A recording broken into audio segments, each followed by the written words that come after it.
got this passion, and it's burning deep inside of Yo guys, me. what is up? As once again. Today we have another Raid Shadow Legends video. So I was working on something that I thought was really cool for the arena, for dragons, and it just took me a lot of resources. What I'm talking about is having the battle sisters in some more content than I usually do. So I build up my Sinesha and put some gear on her. My Skullcrown was also built up.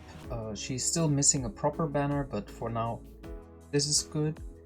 And then I also fused the Catacomb Counselor. He was actually the one who cost me the most silver because I needed his speed to be at 200 to go before my Skullcrown and Sinesha, and this little item here just cost me so much silver.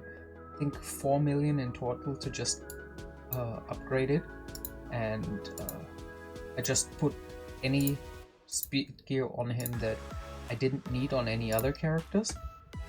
He doesn't have any other stats whatsoever. He doesn't have skills besides this cooldown. I guess I got fairly lucky with 4 books and no masteries. But he was there to just test the kind of blender style type arena offense, and it was very fun. It's not as effective as when I'm going through with my Draco, just because my Skullcrown and Sinesha are both built for more speed rather than using them in a blender combination, because I'm using them as my main nukers for speed farming. So let me show you what I mean. Let's just pick a team. This is probably a decent team to just try this out with. We want to attack the Rhodos and just kill him outright. You have probably seen this on other channels being done with Lanakis or something, but so it works. And as you can see, like, it messed a little bit with my speeds, but you can kill the entire team besides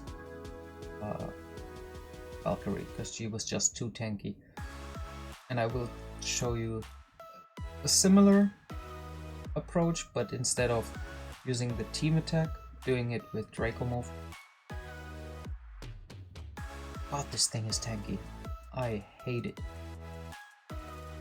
Yeah. Cleanup without a defense break can take some time. So let's just take them into a team like this might work. And instead of this, with Draco.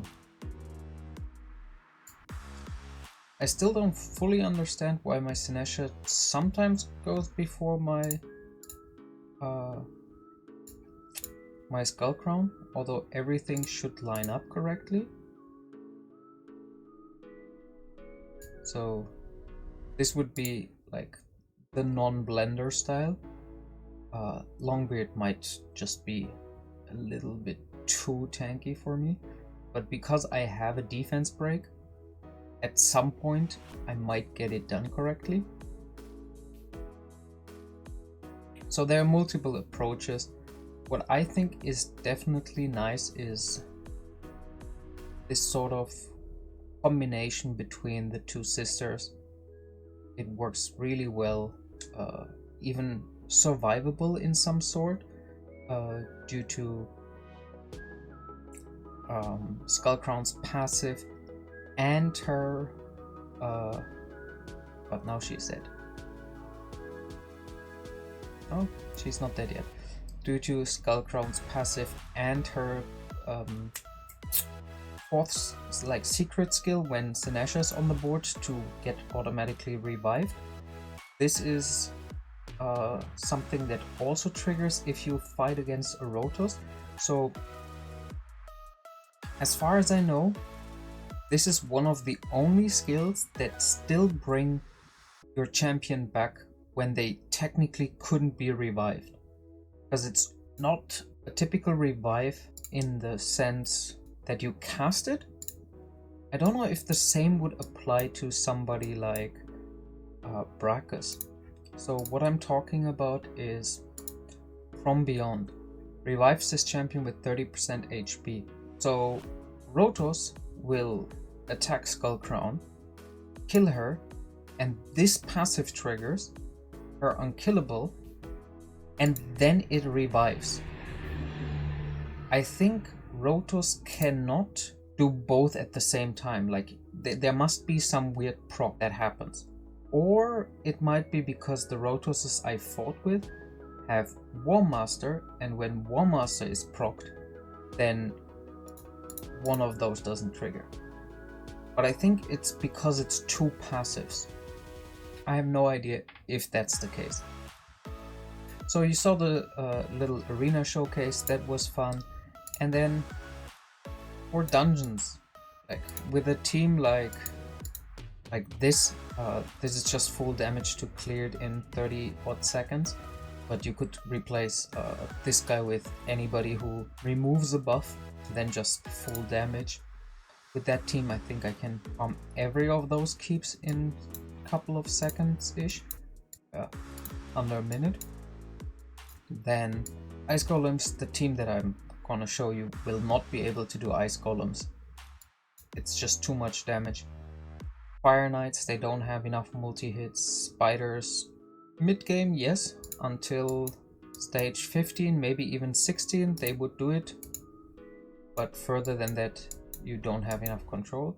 But for dragons, this team is pretty awesome. It's around, like, I would say 1 minute 20 seconds ish. You can see it. I think the average was 123, 124, and you can see my Skullcrown basically dies, right? But because Sinesha is here, I don't have to worry, because even if they kill her right now when her unkillable is on cooldown, she will get revived. There she got revived, and then she gets healed up, so she has another chance. And now her unkillable should be back from cooldown. So if the dragon kills her, she has unkillable again. And once the dragon gets another turn, she should have her revive back when Sinesha is on the board. And Sinesha here in this team, she does phenomenal work with keeping the team healthy in conjunction with Apothecary, dealing some good damage with, you could see, with her counterattacks. And yeah, it's a really nice team. Yeah, I will just let this run a couple more times and then compile 4 clips so you can see 4 clips side by side how they run. If there's a fail clip, I will include it. If there's none, then sorry. This team has a chance to fail. I think out of 100 runs, I got like 9 fails, so 91%, but I would rather say like 87-ish, because I probably got luckier with the team because my gear is already stronger than for where I'm at, because I got lucky with characters. And let's just run this through.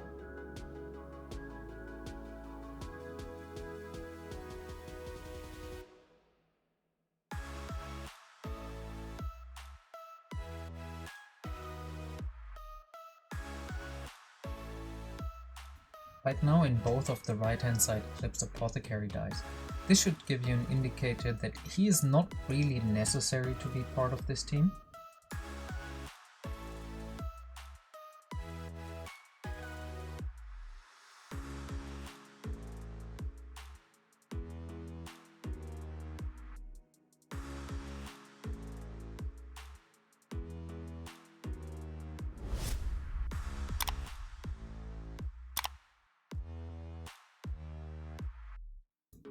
In the top left clip, Sinesha was targeted first, so she dies.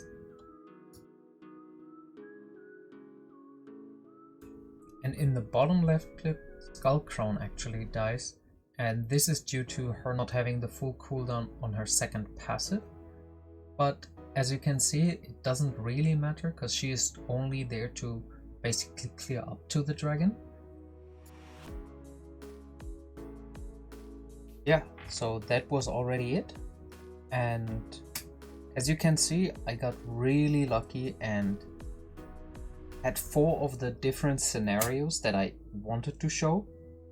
These don't happen all the time, but these are perfect examples of what can go wrong and how the team can still manage to go through. So Apothecary makes the run a little bit safer and speeds it up. That's his only purpose. He could be replaced with an Arbiter, another speed buffer that probably would need to be a little bit faster than my Apothecary is right now. You could use a Haikatoon, you could use Golden Reaper, anything of that sort. Then if you don't have a Dracomorph, he's also not 100% necessary, but because he combines these unique features of poison and defense down and weaken, the only 100% replacement for him would be Venus. But other than that, you would replace Draco with War Maiden or Ghostborn or something like this, another AoE defense decreaser. I think but what's his name? Stagnite would be perfectly fine. Irel, some of that sort. But then you 100% need to replace Coldheart. She will have to be replaced by a Kale, a Frozen Banshee, or something to burst the boss down. Otherwise, you're just stuck at the boss. Skullcrown, her current masteries are not set up for dungeon, so she doesn't have War Master. She doesn't bring the burst that you need to in order to clear sub 2 minutes. Those 3 champions can be replaced with a lot of different things, but the general structure of Poisoner, attack bar increase, and decrease defense, they have to be there. If you don't bring them, then you're doing something wrong. So let's quickly show you the gear of those. So my Skullcrown is on crit damage on a speed set and divine crit rate because I had a decent set for it. As you can see, my focus on attack, crit damage, crit rate, speed. Same here. Crit damage gloves. This chest plate needs to be replaced because it's just bad, but I couldn't find a good one. And then for rings and amulets, it doesn't really matter if you have an attack, defense, or HP ring. The substats matter, so you want to get as much attack percent as possible. Crit damage amulet, and then optimally an attack banner, but I don't have one. And this brings me speed and is pretty good. My Skullcrown masteries. So overall stats, 100% crit rate necessary, then 236 crit damage, 10 from masteries and 6 from the Great Hall with 192 speed and 3.5k attack. That is all that you need. Then Sinesha, she is on offense and cruel, so that I can boost her attack a little bit more because her base attack is pretty low, so I wanted to get anything that I could. Same focus with crit rate, speed and attack. She also has crit damage gloves, they still need to get upgraded. Attack chest and speed boots. For her, you definitely want to get defense or HP, both is fine, with preferably more attack percent as a sub, crit damage, and here as a banner, HP, defense, attack, all 3 are good. I would prefer probably an HP one here just to boost her HP up so she doesn't get attacked all the time. Flat attack is one of the stats you actually want on your gear. Rolls like this are not the worst because her base attack is so low. So optimally you would have flat attack 1 roll, crit rate 2 rolls, speed another roll, or crit damage. She doesn't need to be skilled up at all, works fine. And for her masteries, she needs to have War Master to be good for the dungeons. Helm Smasher, she just doesn't deal enough damage, and I went for Deterrence, so she can counterattack when enemies apply stun, sleep, fear, true fear, or freeze, which is pretty nice. It's just additional damage and retribution. And then let's go over Draco. So Draco, his stats are like this. He needs to be a little bit more damage oriented for my taste, but I don't have a accuracy banner yet, so I cannot replace some of the gear, otherwise I would replace those pieces. Then my Cold Heart, you all know how to build a Cold Heart by now. She has good HP, so she doesn't get attacked all the time. Her attack can be completely neglected because that's not what she is about. 188 speed, crit rate 70%, that's the magical number you need to reach for your Heartseeker to always crit. And then as much crit damage as possible, and also as much accuracy as possible. I'm still missing an accuracy banner for her here. Once that gets done, she actually has her proper accuracy that I need her to. And as you can see, I'm not necessarily trying to match sets up. If I can, I will. If I can't, I just ignore it. Like for example, this is a really nice piece that gives me accuracy and some speed that I needed.